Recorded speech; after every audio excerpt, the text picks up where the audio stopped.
Ene day na COVID-19 vaccines a mampeni run na akufo ade wakra efi amamene se emeboa na woman mu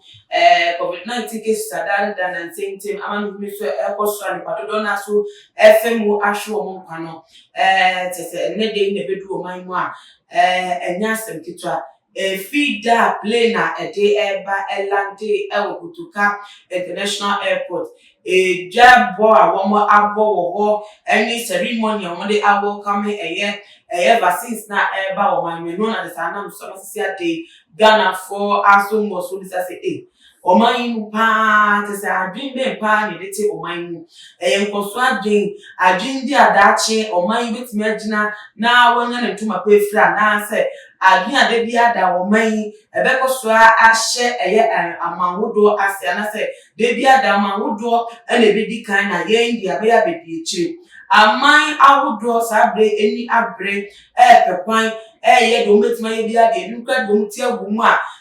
bebi omo hekrampo no be se na bebre ni wo mu ewie ni ni ani se wo mo pekwan bia se ye vaccine ebeboa na se etu coronavirus ase kra no wo metimi enya no edu na wo metimi enya ba abodi na aboa wo mo man na etimedum na ye man mu de enya no ye se ye ni so de hu sa bia se de eni to de hu ni ani se ye de eni edi amagodo so de echi se wan na ye vaccine wan de na eba wan de na adidi wan de na eye wan de na ko na se ya pra se akre bi de aba fe ya aba se aba mpona nka eba ya ni ye pentemi de fa ni de ko ye weduma no ye se nya wadaje ani esi hu konya na se domehiem na ye welcome ceremony de ama vaccine no se biem kan se twae de beto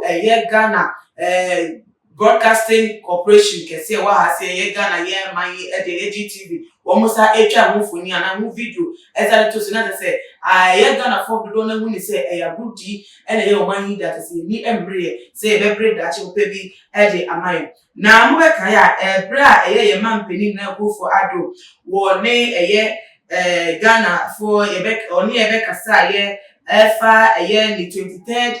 national address on COVID-19 and what the two just said one in a penny for doing said 600,000 doses of vaccines. One more aircraft the Fiamanoni at the about my at the no a beba abedu a day year 24th February 2029 akwe and then to Saturday yana to say a bedu year na a dim sooner a year the shining say a bar ye de say enkofo awudu a COVID-19 no aka yare no positive cases ya record omo na se bedi kan bi awo omo se na be ya yare no enya effect enkoso an se enyo how famoma na complications atai eba yare no enkodu sa be na se na be ya o metimi enya ayarehwe entem na ebiem so no wo mo nso a wo mo beba ayaresa be with ya ready to sorry believe woman to me enya ho vaccination na ye say vaccination ye na na so woman to ya vaccinate o na the sabasa na ni nwie mu no abedu so na mechanic na ebedu no opening ceremony no mu no na say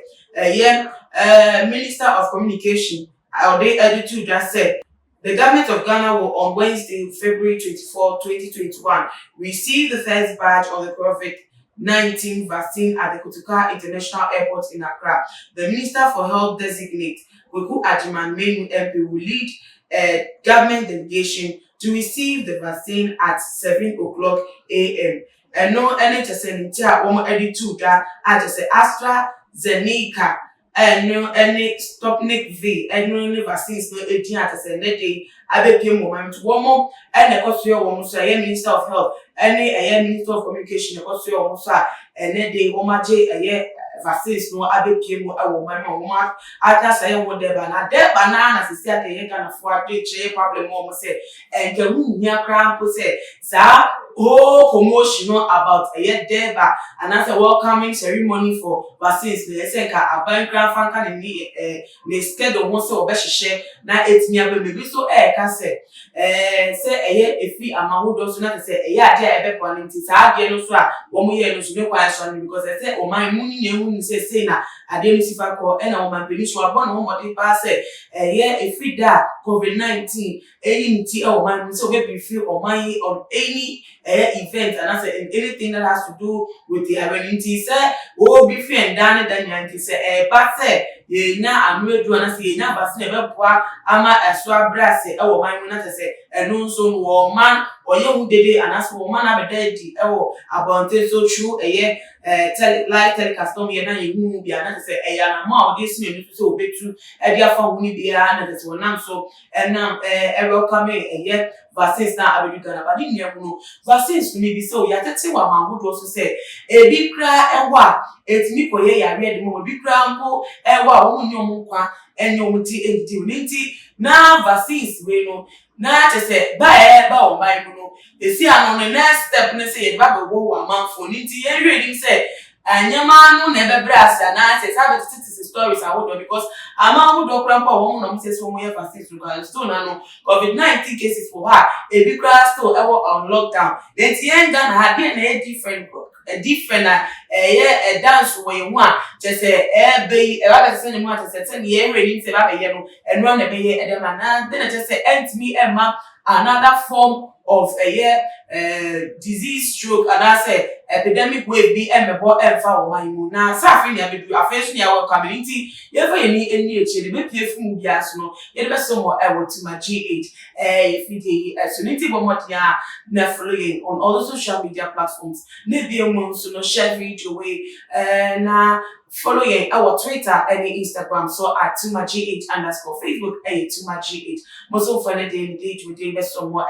munia banana ama ubusa na me ya mi wase sharp macrobia